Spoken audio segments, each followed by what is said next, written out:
Bien, bonjour à tous, je crois que tout le monde est là. Désolé, je crois qu'on a quelques petites minutes de retard. Je m'appelle Fred Martin, je suis musicien et j'ai également le plaisir de travailler pour l'Institut Europia en tant qu'expert musique et IA. Qui connaît Europia, l'Institut Europia? Ok, donc une bon tiers de l'audience. Ok, donc Europia, c'est une association qui a pour but de démystifier l'IA et d'organiser des événements comme celui-ci, des tables rondes, des conférences, des choses assez innovantes. Ils ont un super stand ici, donc n'hésitez pas à venir les voir. Le sujet de cet après-midi, c'est IA musicale. Qui n'a jamais entendu parler d'IA musicale? Ok, donc, si, 2-3 personnes. Ok, en gros, je vais être très direct, c'est du one-click music. C'est-à-dire que vous avez un petit bouton sur un écran, vous cliquez sur clic et vous générez de la musique. Je suis un petit peu provocant, vous l'avez compris, c'est un petit peu plus subtil que ça. On va balayer ce que c'est que l'IA musicale très rapidement. On va s'intéresser ensuite à cette IA musicale dans un contexte thérapeutique. Et ça, c'est très innovant. Pour faire ça, on a le plaisir, et merci infiniment, docteur, de libérer du temps pour nous, de recevoir Dr Bourredji. Vous pouvez l'applaudir, Dr Bourredji. Docteur, est-ce que je peux me permettre de vous appeler Kenza cet après-midi? Avec plaisir, Fred. Ok, très bien, merci beaucoup. Et nous avons également Philippe Delang, qui est consultant IA et qui était également guitariste. J'ai plutôt l'habitude de me faire applaudir quand je joue de la guitare, donc là, c'est très surprenant. Hein. Alors, si vous avez un peu de temps après... Non, c'est pas prévu. Ok, très bien. Il n'y a pas de concert prévu. Ok, vous avez envie d'écouter un petit peu de musique ou pas? Oui. Ok. Alors, on va lancer juste un petit MP3. Vous trouvez ça de bonne qualité? Moi pas. Hein. Crédible? Bon, attendons la voix.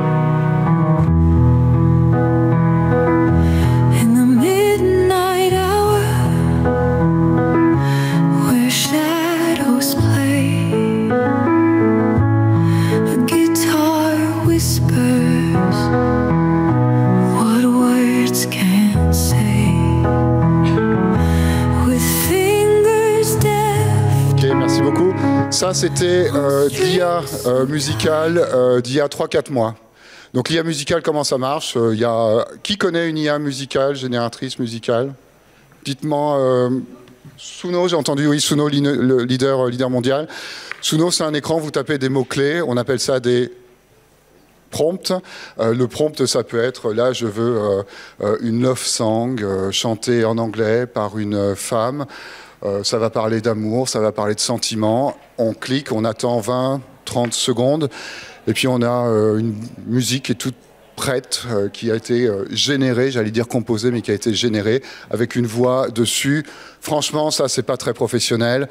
C'est un peu cliché. On va écouter ce qui se fait, quelque chose que j'ai généré aujourd'hui. C'est le 14 février, c'est un jour un peu particulier. Ok, donc j'ai fait une love song avec l'algorithme 4, donc la 4e génération de Suno. Donc Suno, hein, S-U-N-O, pour ceux qui ne connaissent pas, c'est le GPT de la musique. GPT, vous tapiez des prompts, il vous répondait. Sur Suno, et il y en a 250 autres, hein, des Suno, vous tapez des mots-clés et il vous génère une musique. On va écouter le MP3 suivant, s'il vous plaît.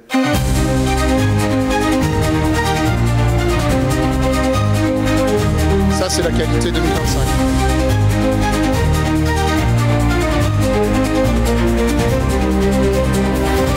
Voilà, merci beaucoup. Donc on voit qu'il y a beaucoup plus de densité sonore, on voit que là on est à un niveau professionnel. Tout ça, c'est juste IA généré, hein, donc on va voir comment ça marche. On va peut-être passer à la première slide. Est-ce que si je fais ça, ça fonctionne? Yes. Donc le one-click music, vous savez à quoi je fais référence. C'est des outils de type Suno. Dans la réalité musicale, le one-click music, c'est notre ennemi. Par contre, les outils d'IA pour nous aider à composer, les considérer comme un assistant, comme un partenaire, là on dit oui. L'IA musicale pour nous, c'est pas Suno. L'IA musicale, ce sont des outils qui vont nous permettre d'aider à composer, à nous donner des idées, à traiter ce que l'on fait, à apporter notre perspective pour que nous, ensuite, en tant que créateurs, on puisse bâtir là-dessus. 250 générateurs d'IA musicale, vous en connaissez un, Suno. Est-ce que vous en connaissez d'autres? Udio, Aiva, tout ça, c'est des générateurs musicaux. Il y en a 2 à 3 nouveaux chaque jour. Donc aujourd'hui, c'est vous dire le marché de ça. Suno, alors depuis l'été 2024, ils ne communiquent plus. Donc les dernières infos que l'on a sur eux, elles datent de 6 mois, un peu plus maintenant. 12 millions d'utilisateurs dans le monde quand même, à l'été 2024. Donc aujourd'hui, je pense que le chiffre a à peu près doublé. C'est une boîte, pour vous donner un ordre d'idée, qui vient de refuser une offre à 1 milliard de dollars par un des 5 Big Five, pour vous donner un ordre d'idée. Hein. Donc ça pèse lourd quand même, tout ça. Voilà, c'est principalement les jeunes et principalement les USA. Suno est né dans quel pays ? Les US, évidemment. On attend le Suno français ou européen. Alors, Aiva a des connexions avec le Luxembourg. Je sais qu'il y a des gens du Luxembourg dans la salle. Donc, Aiva est né quelque part au Luxembourg et en Europe, pour être précis. Voilà, juste pour conclure sur ce slide d'introduction, 60% des musiciens aujourd'hui exploitent l'IA de manière positive, soit dans la composition, soit dans le mixage, soit dans le mastering, ou soit dans la diffusion. J'ai embarqué tout le monde, j'ai perdu personne? On est bon? Ok. Rapidement, comme on a des spécialistes en face de nous de tout ce qui est data, moi ce que je reproche à tous ces générateurs, c'est que c'est juste en fait des algos qui sont entraînés sur des datasets. Ces startups-là ont pris les catalogues de nos maisons de disques, les ont, allez, aujourd'hui je vais le dire, pillés, ont entraîné leur modèle sans rien payer. Alors je sais que dans le monde de la data et des IA, on a, alors je voudrais pas dire de bêtises, mais depuis 2018, on a le droit de puiser des données pour entraîner les moteurs, mais il y a quand même une question de copyright qui se pose. Je sais qu'il y a certainement des investisseurs dans la salle. L'avenir de ces IA musicales, c'est clairement travailler sur l'algorithmie, c'est-à-dire sur les modèles de composition et arrêter d'avoir juste de l'imitation sur ce qui a déjà été fait. Donc les questions qui se posent autour de ça, tiens d'ailleurs je veux bien votre avis, un prompt, c'est une œuvre de l'esprit, c'est soumis aux droits d'auteur, qui pense que oui? On n'est pas beaucoup à le penser. Hein. Ok. Pourrait être soumis. Vous devrez, c'est ça. Non, c'est un bon point. C'est un bon point. Ce qui est sûr, c'est qu'il y a une protection du droit d'auteur. Ça pose problème à personne. Qu'est-ce qui pose problème? C'est la gestion des droits derrière, évidemment, ce droit d'auteur. Donc les scandales actuels, c'est les DSP, hein, les plateformes de streaming. Qu'est-ce que vous connaissez comme plateforme de streaming? Apple, voilà, c'est ça. Qui, en fait, inondent leur contenu de musique IA générée de manière en fait à appauvrir le droit d'auteur. Oui, on est filmé, donc je resterai sur ce discours, mais si vous voulez élaborer tout à l'heure, j'ai d'autres choses à dire là-dessus. L'autre débat d'actualité, c'est que peut-être qu'il y a des gens qui pensent qu'on peut se passer d'artistes puisqu'on peut avoir du one-click music, et le patron de Suno, par exemple, pense que plutôt que de payer vos 10 € à Spotify, chacun peut être un créateur et créer ses propres chansons. Et donc les 10 € que vous donnez à Spotify, il aimerait bien que vous les donniez à Suno. Vous avez compris, je pense, mon point de vue de la manière dont je m'exprime. Dernier point, là j'ai fait un petit tour de business musique. Évidemment, avec Kenza et avec Philippe, mais surtout avec Kenza, on verra que les implications thérapeutiques de cette musique IA générée peuvent être absolument grandioses. Philippe, toi, tu as utilisé ta première IA musicale quand? Alors, il y a beaucoup de types d'IA musicale, mais l'IA musicale en mode Suno, j'ai utilisé il y a quelques mois. Et j'ai effectivement trouvé ça assez terrifiant dans la posture du musicien, parce que je venais d'enregistrer un album avec un copain et on avait travaillé, on avait fait des maquettes, on avait passé des heures et des heures à peaufiner des arrangements, à répéter les chansons, etc. Et je vais sur Suno et Je demande à Suno de me faire une chanson romantique avec des guitares en français. On peut peut-être l'écouter. Oui. Je ne sais pas lequel c'est le 2 ou le 3. Ça s'appelle Rock quelque chose. Non, c'était pas, bon, c'est pas. Ah oui, non, pardon, c'est pas Rock, c'est celui d'avant, ça doit être numéro 2 ou numéro 3. Bon, envoyez quelque chose, n'importe quoi, de toute façon, ça fera le job. Yes. Sous les étoiles, je te cherche, tes yeux perçants dans la brume. Je vois déjà des rêves éclatants d'un éclair.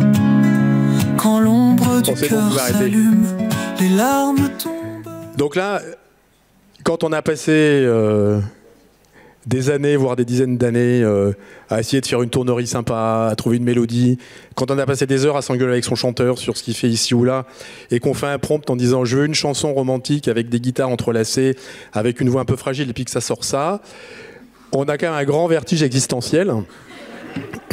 Alors la bonne nouvelle, c'est que c'était pas la première fois que ça m'arrivait, parce que dans ma vie professionnelle, j'étais directeur marketing, et quand j'ai commencé à utiliser ChatGPT pour écrire des brochures marketing et des white papers, je suis aussi tombé de ma chaise de la même manière, en me disant il faut vraiment que je prenne ma retraite parce que ce truc-là va me remplacer. Alors, mais je suis ici justement pour prendre un peu le contrepoint de ce que dit Fred, parce que je pense que la situation est quand même beaucoup plus riche et beaucoup plus complexe que ce truc-là, c'est tout faire et nous remplace. Et je voudrais justement articuler un peu ces différents aspects-là. Vous pouvez envoyer la slide d'après, s'il vous plaît. Regarde, on est même autonome, t'as vu un peu? On est même autonome, alors attends. Truc de droite. C'est la flèche, là? Ça va pas exploser? Non, bon. C'est bon. Et merci à la régie pour tout ça. Au passage, toutes les images qui sont là sont faites avec ChatGPT. Mais c'est moi qui ai fait les prompts. Et j'ai fait plusieurs prompts jusqu'à avoir l'image que je voulais avoir. Alors, la première chose que je veux dire, c'est que Spotify, les playlists, etc., c'est un mode de consommation de musique qui est très particulier, très spécifique à notre époque, mais que si on prend un peu de recul, et moi j'aime bien prendre un peu une perspective anthropologique sur ce qui nous arrive, parce que personnellement je pense que j'ai un cerveau de chimpanzé dans une boîte et que j'essaye de l'upgrader régulièrement en lisant des livres. La musique existe. Alors il y a un penseur que j'aime beaucoup qui s'appelle Daniel Lévitine, qui est musicien et neurologue. Et Lévitine dit « La musique existe avant le langage. La musique, c'est un proto-langage. Et les humains, sa thèse, c'est « Les humains ont fait de la musique avant de parler. Et la musique a été utile et toujours utile dans des contextes d'apprentissage. Quand on chante, ça rime et la rime permet de mieux s'en souvenir. De temps de collectif pour se rassurer, pour échanger des sentiments, pour aller mieux, etc. Donc ça, si on se dit que c'est engrainé dans notre cerveau depuis 300 000 ans, IA ou pas IA, Spotify ou pas Spotify, il y a quand même des choses qui vont rester. Et le commentaire que j'aurais envie de faire par rapport à Spotify, c'est qu'il y a quelque chose qu'on constate sociétal, mais qui n'est pas lié, qui n'est pas qu'au niveau de la musique, c'est qu'on est dans des logiques d'individualisation de plus en plus importantes, et on est dans un monde où les gens s'enferment de plus en plus, chacun dans leur bulle cognitive. Alors ça peut être une bulle cognitive musicale, ça peut être une bulle cognitive politique, on ne va pas parler de ça parce que voilà. Et donc chacun s'enferme dans son monde, et effectivement, donc, dans ce contexte-là, Spotify, Suno, je me fais ma musique à moi, rien que pour moi. Mais la musique, en réalité, c'est avant tout du partage et de l'échange. La musique, c'est des gens qui vont à un concert, c'est des gens qui vont à la messe ensemble, c'est des gens qui jouent ensemble. Et cet aspect-là, la consommation actuelle avec Spotify ne répond pas à ça. Donc, mon propos, c'est il y avait de la musique avant Spotify et la consommation actuelle, et il y en aura encore après parce que c'est trop important pour qui on est en tant qu'espèce et pour notre cerveau. Donc ça, c'est la première idée que je vais vous amener.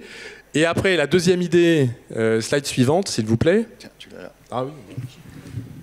On a des modèles d'apprentissage plus longs, nous. La deuxième idée, alors qui est une idée qui me parle beaucoup parce que je suis aussi ingénieur, c'est que la musique est consubstantielle de la technologie. Il n'y a pas de musique sans technologie.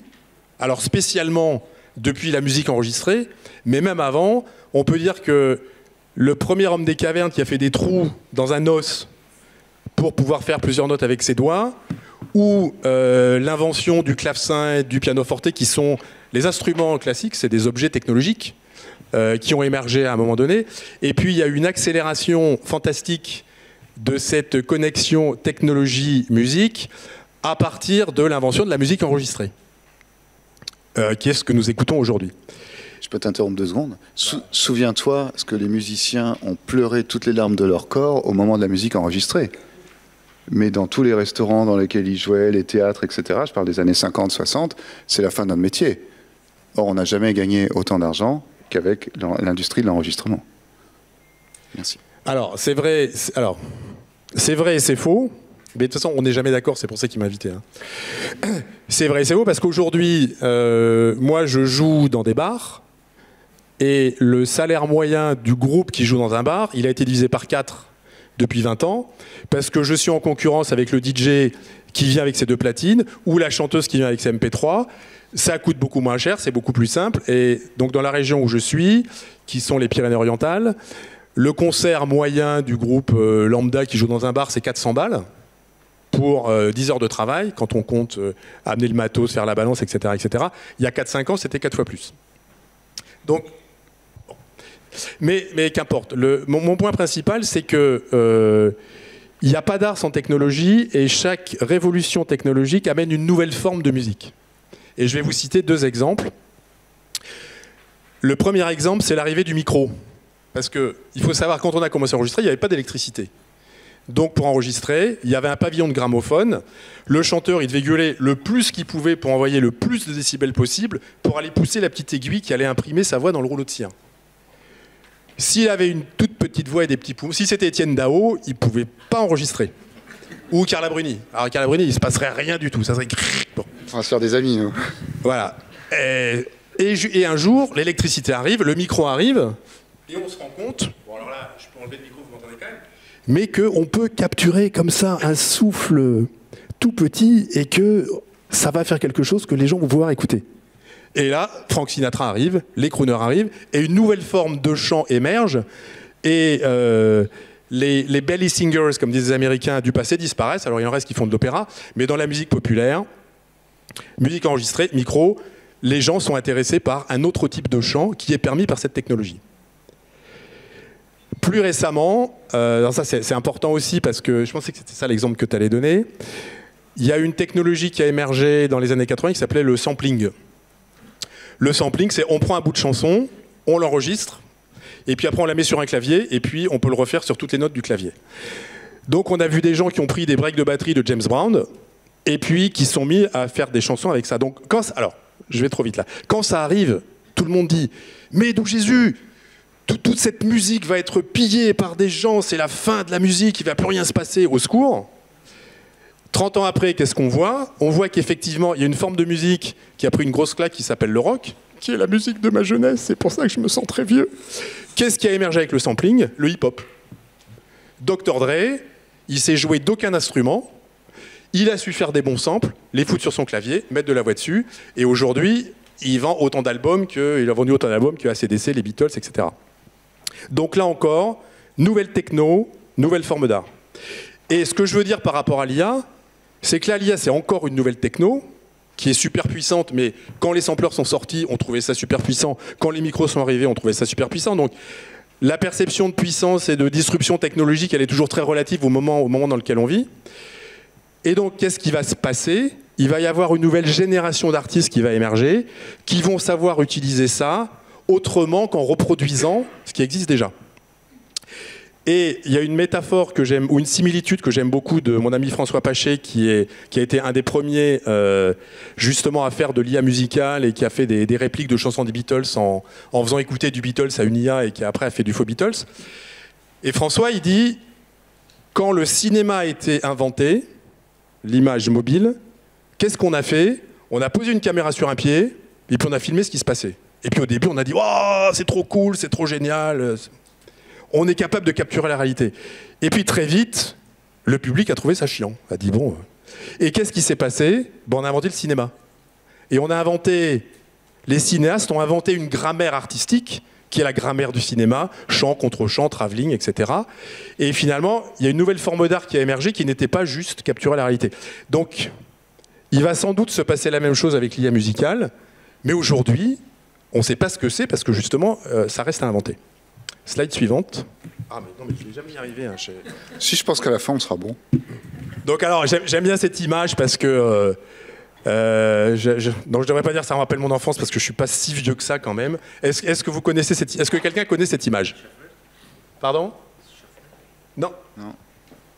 Personne ne connaît cette image? Bon, je suis vraiment très vieux alors. Yes. Yes, yes, il a gagné une dédicace de la discographie complète des Beatles. Voilà, donc c'est George Martin dans un studio d'enregistrement en 64. Donc, c'est rigolo, ça ressemble à une centrale atomique, son truc quand même, c'est terrifiant. Mais c'est pareil, j'ai mis cette image, bon, parce qu'elle est intéressante esthétiquement, et c'est un moment pivot dans la musique parce que c'est le moment où des chevelus bourrés de hakik et de LSD se disent, et quand même sachant un peu jouer et écrire des chansons, disent ce truc-là c'est génial, on va s'en servir comme d'un instrument. Les Beatles, ça a été le premier groupe de rock à dire le studio, c'est pas juste pour capturer notre performance, on va détourner son usage et on va s'en servir comme d'un instrument. Ils sortent des sons de dingue, à l'époque de Sgt Pepper notamment, parce qu'ils sont capables de détourner la technologie pour en faire un élément artistique. Et c'est la même chose qui va se passer avec l'IA. Ça sera un peu plus moderne que des trucs comme ça, mais voilà. Ça y est, j'ai compris. Alors, je voudrais revenir sur le pillage. Oui. Parce que Fred a parlé de pillage. De manière un peu provocante. Voilà. Tu l'as fait exprès, c'était pour m'énerver. C'est ça. Il n'est pas sympa. Hein. Est-ce que c'est un pillage? Qu'est-ce que ça veut dire, le pillage?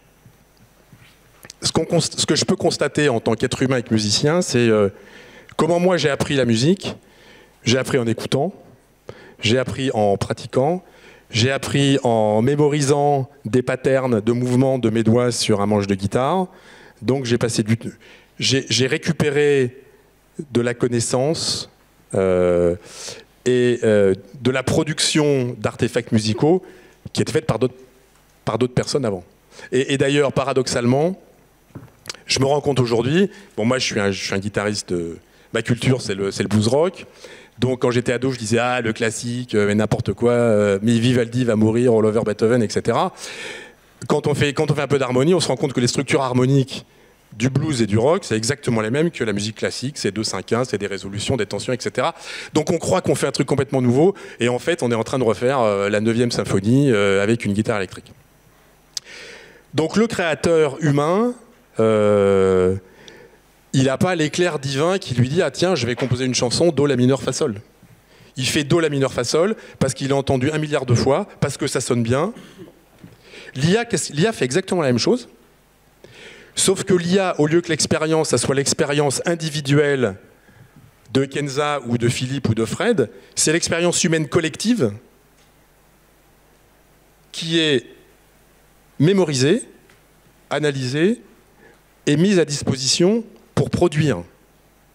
Donc on peut voir ça de manière... Alors on peut dire « Ah, c'est dégueulasse, c'est du pillage ». On peut dire ça. Et effectivement, d'une certaine manière, l'IA a appris de tout ça. Et il y a des gens qui gagnent de l'argent en proposant ces fonctionnalités-là à des gens, alors que ces gens qui gagnent de l'argent avec Suno ne sont pas les gens qui ont écrit la musique et ne rémunèrent pas les gens qui ont fait la musique. Et Spotify, c'est pareil, c'est juste pire. Mais toujours est-il que ça donne accès, finalement, ça autonomise l'accès à un corpus artistique qui est colossal et que n'importe qui peut exploiter. Donc en ce sens-là, on peut dire que c'est aussi très beau, et c'est aussi très puissant, et c'est aussi très démocratique, parce que d'un seul coup, n'importe quelle personne va pouvoir, par le biais du prompt, donc par le biais de dire je voudrais que tu me fasses une chanson comme ci, comme ça, avoir un système qui va piocher dans tout ce qu'il a appris. Parce que l'IA générative, ce qu'elle fait, c'est qu'elle apprend. Elle détecte ce qu'on appelle, dans notre jargon, des patterns statistiques, et donc qui extrait du sens de cet énorme corps, qui extrait du sens, et qui le distille, si on aime l'alcool, ou qui le compresse, si on est musicien, pour le rendre accessible à tout le monde. Donc, il y a quand même là-dedans, moi, quelque chose que je trouve très très vertueux. Et là encore, si on essaie de prendre un peu de recul, donc on peut parler d'hybridation finalement des facultés cognitives humaines avec des machines. L'hybridation des facultés cognitives humaines, elle ne démarre pas avec l'iPhone. L'hybridation, elle démarre avec l'écriture. La première forme d'hybridation, c'est l'écriture. C'est un jour quelqu'un qui a un truc dans la tête, qui l'écrit sur des tablettes de papyrus. Bon, tablettes de papyrus, c'est pas très pratique. Les tablettes d'argile ou les papyrus. Les tablettes d'argile, c'était pour compter les moutons, en fait. C'était pour faire du business. Le papyrus, c'était déjà un peu plus noble. Et finalement, on fait ça depuis 6-7 000 ans. Donc en réalité, on est déjà dans ce rapport à une technologie tierce pour étendre nos capacités cognitives. Donc c'est pas nouveau, et même si là, il y a un vertige parce que il y a un niveau de capacité qui est colossal par rapport à ce qu'on a eu avant, et un niveau d'autonomie, on peut quand même dire qu'on est finalement dans une logique qui existe depuis des millénaires. Et la dernière chose que je veux dire par rapport à ça, c'est que quand on est musicien ou quand on est n'importe quelle activité artistique, finalement, il y a une double dimension dans l'acte artistique. Il y a une dimension créative, il y a l'étincelle, il y a Do, la mineur, fa, sol. C'est une super séquence, je vais faire un tube de folie avec ça. Et puis après, il y a la mise en œuvre.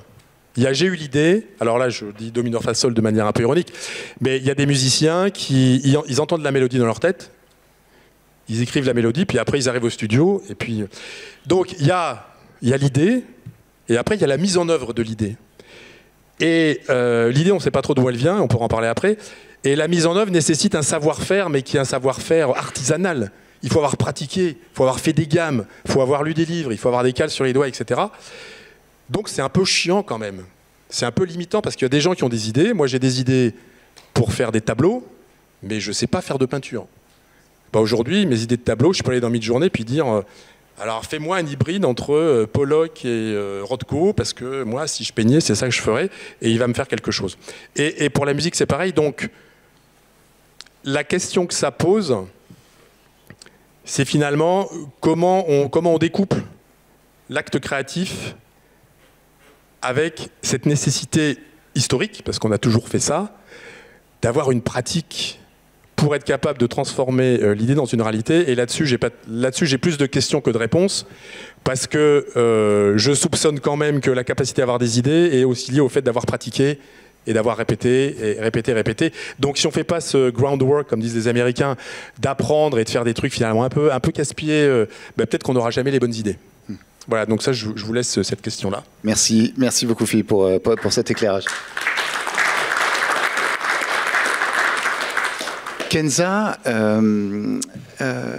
vous en tant que cancérologue et oncologue, quel est votre point de vue sur cette musique IA et cette personnalisation possible et cette approche finalement thérapeutique autour de la musique?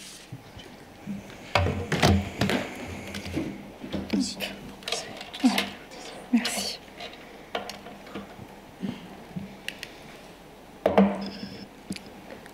Je ne sais pas si c'est bon, ça marche. Bien. Merci à tous les deux, c'était très intéressant.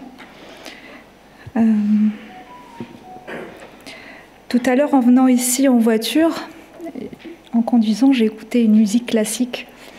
C'était une belle symphonie et la vibration montait crescendo et ça m'a transportée. Donc j'ai pensé à cette conférence. Je pense que nous avons tous connu des moments où une musique que nous aimons nous a donné des frissons, nous a éveillé une émotion, a ravivé des souvenirs, ou parfois nous a fait spontanément bouger. Et on sait que donc, la musique a une puissance remarquable et son effet sur nous peut être profond, puisqu'elle peut vraiment influencer notre physiologie. La musique, certaines musiques vont avoir la capacité de ralentir notre fréquence cardiaque, de ralentir notre rythme respiratoire, de ralentir notre tension artérielle. Et certaines musiques ont un effet relaxant. Comment? Parce qu'elle va activer le système parasympathique, le système nerveux autonome, qui va se ralentir tout dans le corps. Et parallèlement, ça va inhiber le système nerveux sympathique. Et donc la musique a un effet apaisant, Elle peut nous soulager et peut-être parfois même contribuer à nous soigner en réduisant notre stress. Moi, j'ai toujours été fascinée par la connexion corps-esprit. Vous savez, ce lien entre le mental, le cerveau et le corps, en fait, c'est bidirectionnel. Notre cerveau peut influencer notre corps et notre corps peut atteindre notre mental. Et nous savons aussi que le stress va impacter notre santé en provoquant beaucoup de réactions délétères. Il y a une discipline qui est aussi fascinante, qui s'appelle la psychoneuro-immuno-endocrinologie.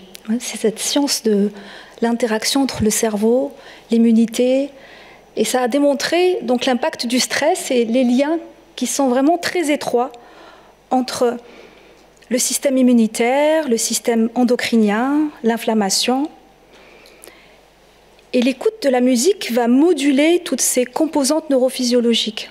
Quand on est stressé, on va sécréter du cortisol, on va augmenter au niveau de nos surrénales la sécrétion d'adrénaline, de noradrénaline. Et grâce à la musique, on peut moduler cet effet du stress. Et on sait que le stress est pourvoyeur de maladies chroniques. Donc moi, je suis médecin cancérologue et j'ai pris conscience il y a quelques années de l'importance de la prise en charge des patients de façon globale. Je pratique une médecine qu'on dit intégrative. C'est quoi la médecine intégrative?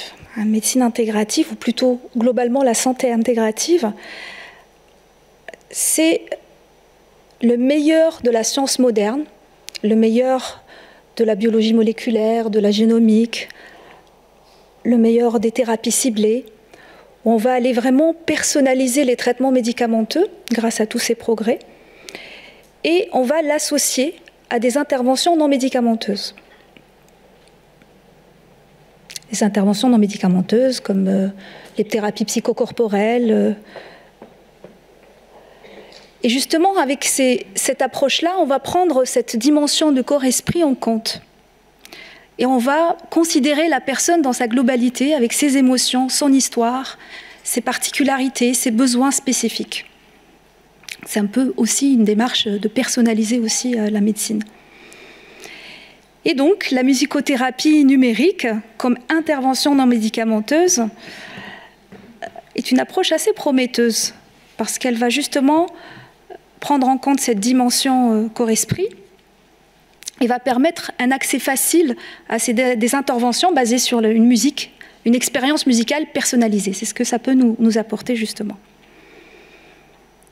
Dans mon parcours, j'ai aussi utilisé l'hypnose, l'hypnose médicale et puis la méditation de pleine conscience. Et ces pratiques qui vont utiliser ces états modifiés de conscience vont souvent utiliser des guidances musicales parce que justement la musique va façonner et moduler ces états de conscience. Je vais vous parler de neuroplasticité cérébrale.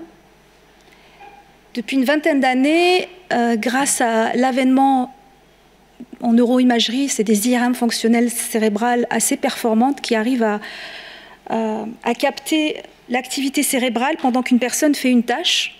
Et on a pu découvrir que le cerveau pouvait se restructurer, il y avait de la neurogénèse qui pouvait se façonner, même se muscler.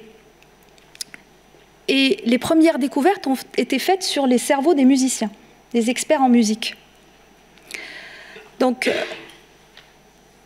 le fait de pratiquer un instrument de musique a démontré que ça pouvait modifier certaines aires du cerveau au niveau structurel et au niveau fonctionnel.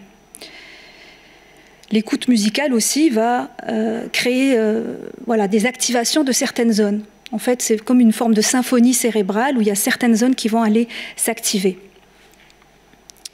Donc, qu'est-ce qui se passe quand on écoute de la musique? Il y a le cortex auditif, au niveau des lobes temporaux. On va écouter de la musique, ça va capter les notes, le rythme, la mélodie. Et en même temps, il y a une activation au niveau du front, le lobe frontal, qui a cette capacité plus d'analyser la structure complexe de la musique et qui va la relier aux fonctions motrices. Donc il y a activation système auditif, frontal et moteur. Et qu'est-ce qui se passe lorsqu'on écoute une musique agréable? Ça, c'est assez intéressant. Quand la musique est agréable, ça va activer ce qu'on appelle le circuit de la récompense. Le circuit de la récompense, c'est un circuit réflexe dans le cerveau qui fait sécréter des neurotransmetteurs qui sont la dopamine, qui sont nécessaires à notre survie. Et c'est comparable à la récompense procurée par la nourriture, par la sexualité ou certaines drogues.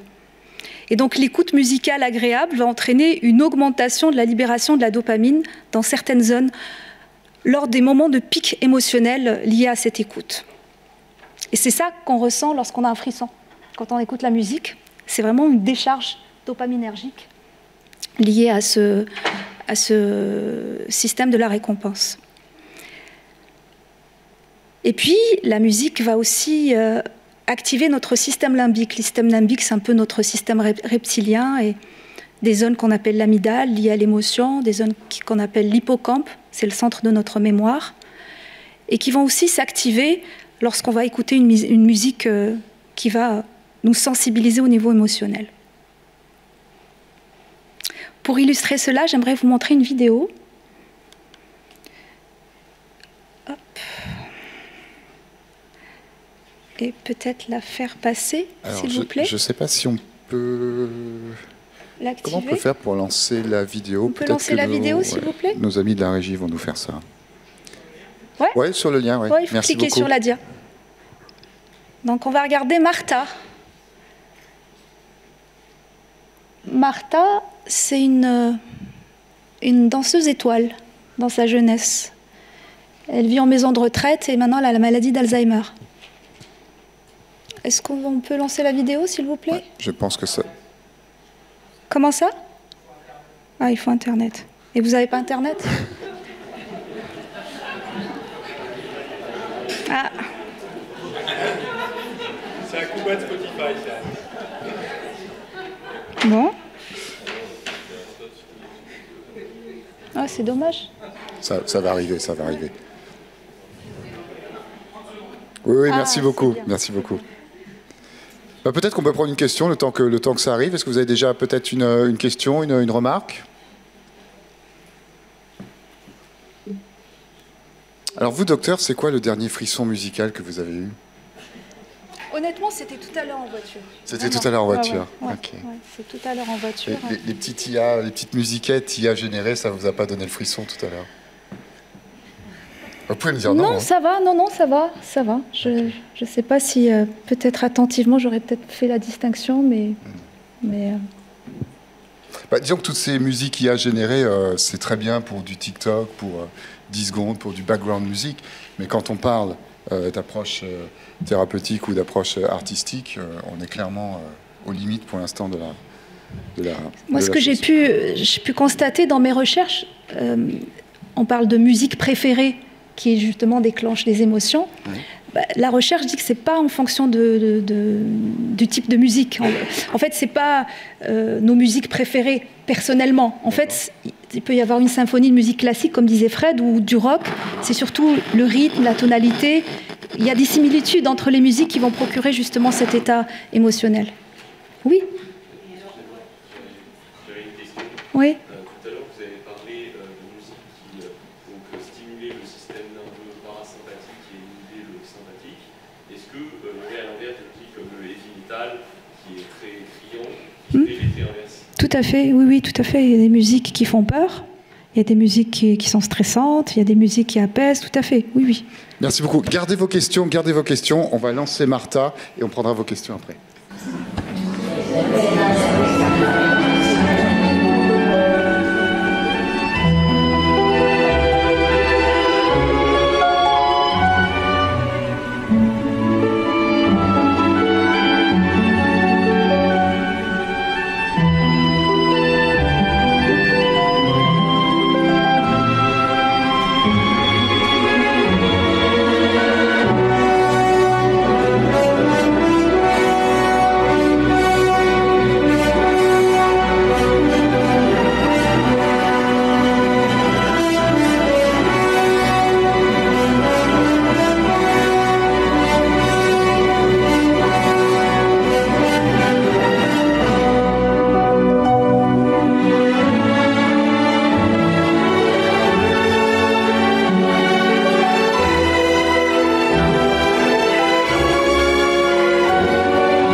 Merci docteur pour ces émotions. Merci. Je suis pas finie.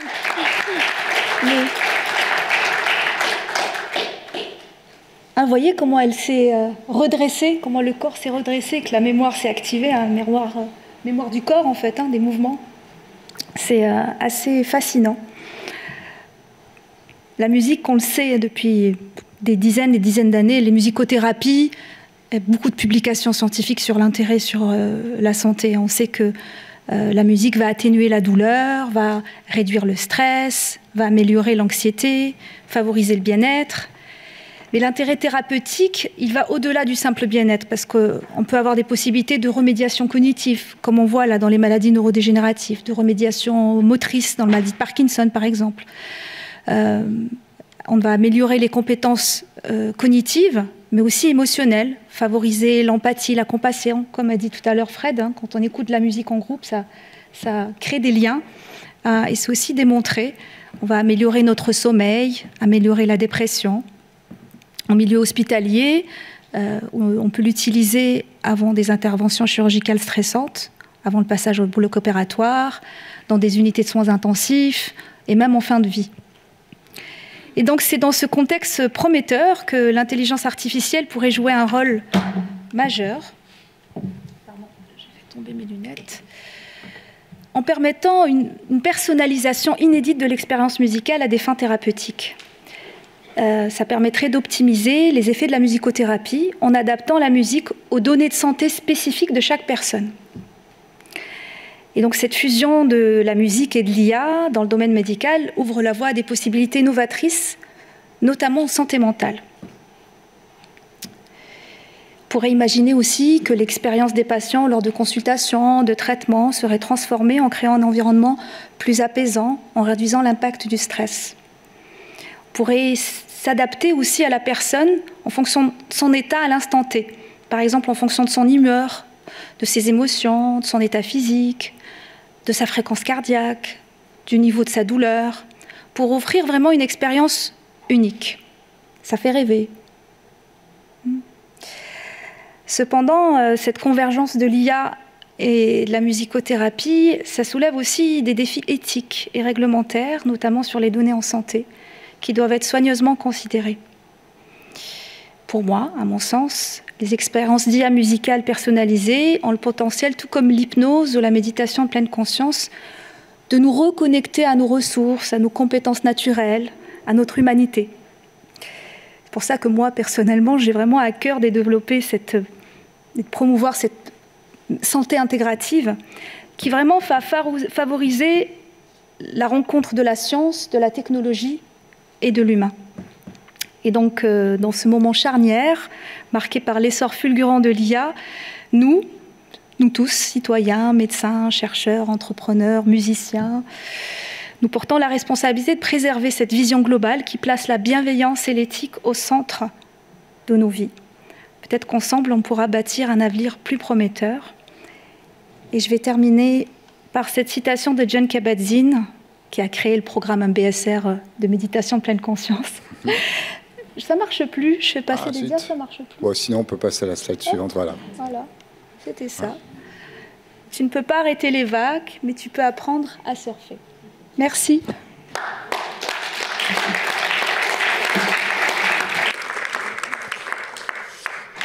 Merci infiniment, docteur, et pour votre message. Merci, Kenza, et puis pour le côté aussi très opérationnel en fait de ce que vous avez dit.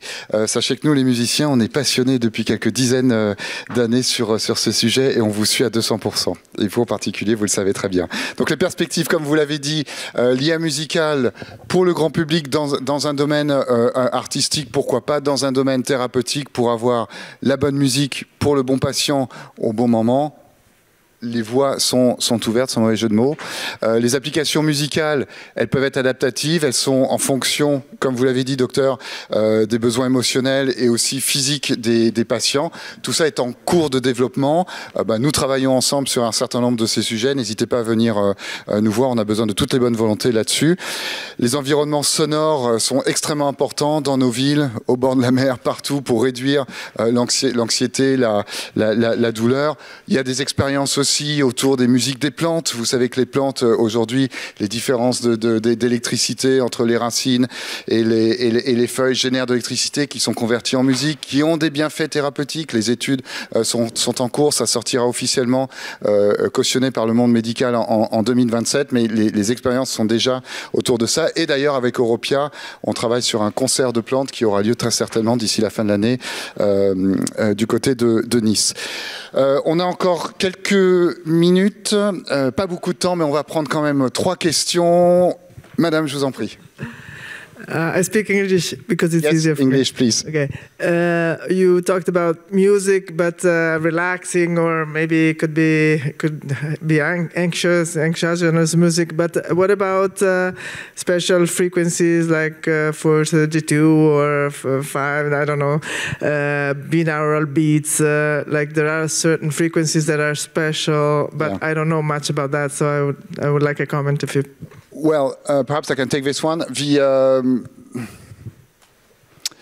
Well, hot topic. The Earth is rotating, so if something is rotating, there's a frequency. The frequency of the Earth is around 7 hertz, which our natural ear cannot hear. But you know, every vibration has harmonics. And those harmonics, you can get those harmonics. It is proven that each of our organs have specific frequencies. One frequency can vibrate your organ. So if one of your organ is low, of course you can boost this organ. I'm taking shortcuts and making it simple. You can boost this organ through specific frequencies. A frequency is basically a musical note, to make it simple. So yes, of course, the relationship between notes, frequency, tempo, as you said, the doctor, are directly impacting our body and our soul, for sure. Did I answer your question? Yes. Okay. Next question, please, madame. Bonjour, je vais faire ça en français. Alors c'est intéressant parce que dans les systèmes médicaux d'autres civilisations, je pense à l'Ayurveda, je pense à la médecine chinoise, notamment dans le classique du Randina Yin, vous avez en fait pour chaque organe un son qui lui est associé. Voilà, qui en fait est une note. Et justement, je me demandais si dans les expérimentations qui sont faites aujourd'hui par rapport à la musicothérapie, est-ce qu'il y a des ponts qui sont faits dans la médecine, dans la santé intégrative avec ce type de systèmes médicaux? Donc, est-ce qu'il y a des tests qui ont été faits pour voir que si effectivement ces textes anciens, ce qu'ils disent est vraiment vérifié en fait biologiquement? Est-ce que vous savez si y a des choses? J'ai pas connaissance d'études comme ça, mais je sais que la sonothérapie est pertinente et peut être intéressante, mais je n'ai pas connaissance de travail dans ce sens-là. Et effectivement, chaque son est associé à un organe qui est associé effectivement à une dynamique, un mouvement, une saison, etc. quoi. Écoutez, moi à 14 ans, j'ai lu un bouquin sur la musicothérapie des Chinois. Ça a changé ma vie musicale et ma vie tout court. La dernière expérience que j'ai faite là-dessus, dans un contexte médicalisé, mais c'est en cours, je prends 30 secondes. On a mis 5 micros comme ça pour avoir 360 degrés sur une île en Bretagne. On a attendu que la marée monte, enregistrer le bruit du vent. On a fait ça pendant le Covid puisque c'était une période bénite en ce sens qu'on n'avait pas de pollution sonore, pas de chiens qui aboient, pas de trucs comme ça qui viennent perturber notre signal. Et on a mis ça face à des personnes qui avaient des traitements un petit peu intrusifs. Et moi, en tant que musicothérapeute, je me suis dit... c'est l'eau qui va être le plus intéressant parce que ça va réhumidifier, ça va donner une sensation immersive. Pas du tout. Qu'est-ce qui a été le plus important à votre avis? Le vent. Le vent. Le vent. La diffusion. Donc tout est remis en cause. C'est formidable. Il y avait une autre question là-bas? Monsieur, oui.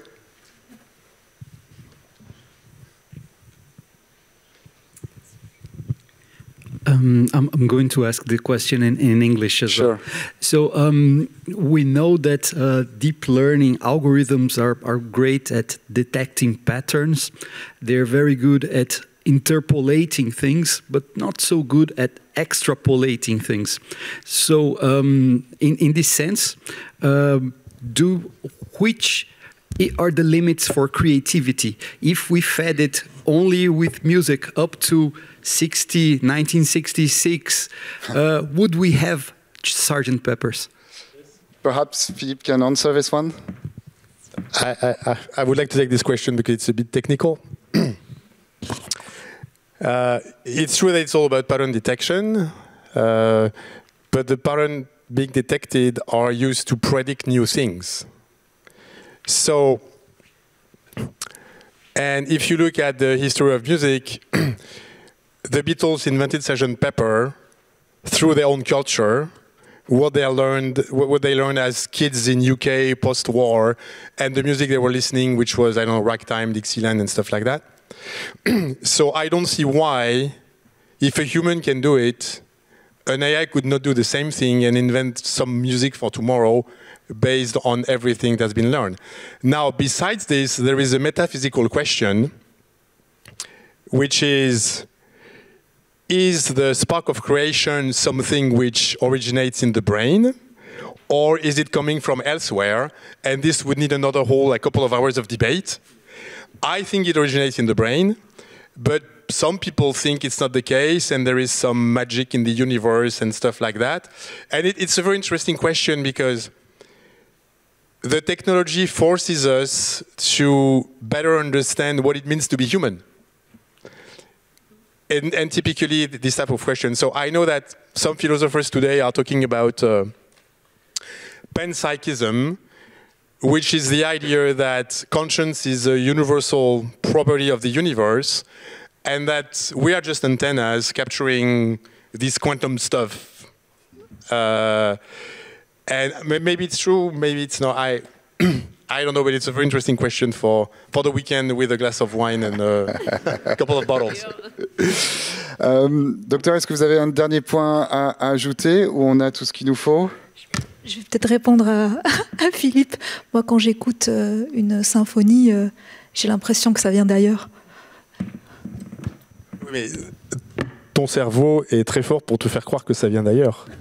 C'est pas mon cerveau, c'est mon corps qui me le dit là. Les sensations. Et ton cerveau fait partie de ton corps, et ton cerveau analyse les sensations de ton corps. Donc, ouais, bon, ça. Peut-être que les deux sont indissociables. Merci beaucoup en tout cas à tous les deux.